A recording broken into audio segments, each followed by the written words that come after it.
नमस्कार, सत्ता में आपका स्वागत है। मैं हूं राहुल सिन्हा। आज सबसे दुखद खबर आई है। आज देश ने द ग्रेट वॉरियर को खो दिया है। तमिलनाडु के कुन्नूर में दर्दनाक हेलीकॉप्टर हादसे में 13 लोगों की मौत हो गई। इसमें एक नाम हिंदुस्तान के उस सेनापति का भी है जो बेमिसाल योद्धा थे, जिन्होंने हर मोर्चे पर देश के दुश्मनों को करारा जवाब दिया। और इस वक्त जो खबर है उसमें पीएम की अध्यक्षता में सीसीएस की मीटिंग जारी है। गृह मंत्री, विदेश मंत्री, रक्षा मंत्री इस बैठक में शामिल हैं। प्रधानमंत्री आवास पर कैबिनेट कमेटी ऑन सिक्योरिटी की बैठक इस वक्त चल रही है और इस पर बात करने के लिए मेरे साथ मौजूद हैं हमारे सहयोगी अमोद। अमोद, अपडेट क्या है इस बैठक को लेकर के? देखिए, तकरीबन 20-25 मिनट से ये बैठक चल रही है और बैठक की तस्वीरें अभी अभी आई हैं, जिसमें साफ तौर पे उस बैठक का मंजर वो बयां करती हैं कि किस तरह से उसमें बैठे हुए लोग आहत हैं, दुखी हैं और मर्माहत हैं। प्रधानमंत्री की तस्वीर आप देखें, चाहे रक्षा मंत्री की तस्वीर देखें, गृह मंत्री की तस्वीर देखें, या उसमें विदेश मंत्री हो या वित्त मंत्री, सबके चेहरों को आप देखकर अंदाज़ा लगा सकते हैं कि कितने वो मर्माहत हैं। और साथ ही उस बैठक में जो 3 अधिकारी मौजूद हैं, खास करके NSA डोभाल की बात करें, वो प्रिंसिपल सेक्रेटरी PMO की बात करें, या राजीव गौबा जो कैबिनेट सचिव हैं उनकी बात करें, तो उस पूरे घटना का मंजर को बयां कर रहा है कि किस तरह का अभी माहौल है। मुख्य बात यह है कि कंडोलेंस किया जा रहा है। इस पूरे घटनाक्रम में जो है उनको श्रद्धांजलि दी जा रही है। श्रद्धांजलि देने के बाद एक हो सकता है कि ये स्टेटमेंट भी बाद में जारी किया जाए, लेकिन उससे बड़ी बात यह है कि ये पूरा घटना कैसे घटा, इस पर ब्रीफिंग भी इस बैठक में हुई है। और आगे एक जो महत्वपूर्ण बात है, सरकार की सबसे जो अभी थ्रस्ट एरिया है वो ये है। एक सेकंड के लिए सिर्फ रोकूंगा। इस वक्त जो स्क्रीन पर आप तस्वीरें देख रहे हैं वो CCS की मीटिंग की तस्वीरें हैं। अमोद, कंटिन्यू कीजिए।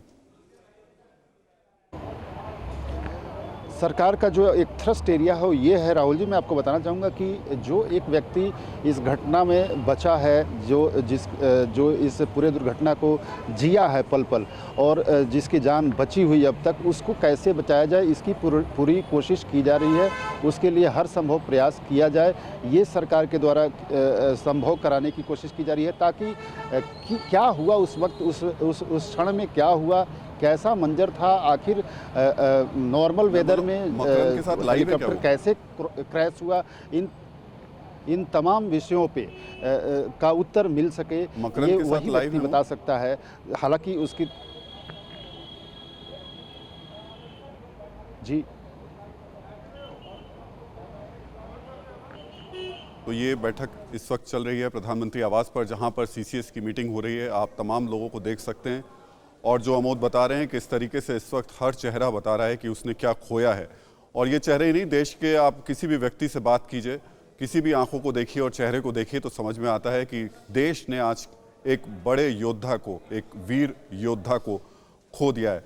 अमोद, इस बैठक के बारे में क्या कुछ एजेंडे हैं, कुछ उसके बारे में भी जानकारी मिल पा रही है?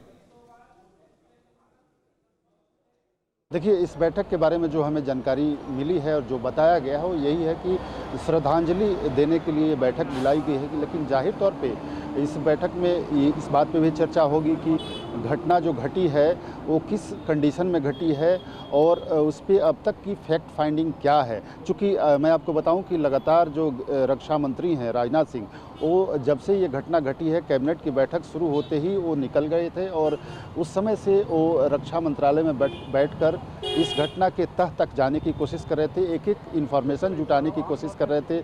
इससे ठीक अलग मैं आपको बताऊं कि संसद में भी गृह मंत्री अपने कमरे में बैठकर जो कैबिनेट सचिव हैं उनके साथ और गृह सचिव के साथ बैठक कर रहे थे। तो पूरी तरह से सरकार ये चाहती है कि आखिर ये दुर्घटना जो घटी है वो तो हो गया है, लेकिन इसमें कुछ जानकारी भी हासिल हो कि क्या हुआ उस वक्त, कैसे हेलीकॉप्टर उड़ा और उड़ने के कितने देर बाद वो क्रैश हुआ है और उसमें क्या कारण रहे उस वक्त, मौसम कैसा था, मौसम अगर ठीक था तो जहाज़ की कंडीशन क्या थी। चूँकि जनरल बिपिन रावत पहले देश के CDS हैं, आप इस बात से अंदाज़ा लगा सकते हैं राहुल की प्रधानमंत्री के वो एक तरह से बहुत ही विश्वासी और विश्वसनीय अधिकारी थे, इसलिए पहला CDS उनको बनाया गया। ये पद का निर्माण करते ही उन पर भरोसा जताकर प्रधानमंत्री ने ये एक तरह से संकेत दिया था कि वो जनरल रावत पर कितना विश्वास करते हैं। और और आज उनका नहीं होना प्रधानमंत्री को कितना साल रहा होगा, कितना दुख दे रहा होगा, ये इस बात का अंदाज़ा लगाया जा सकता है।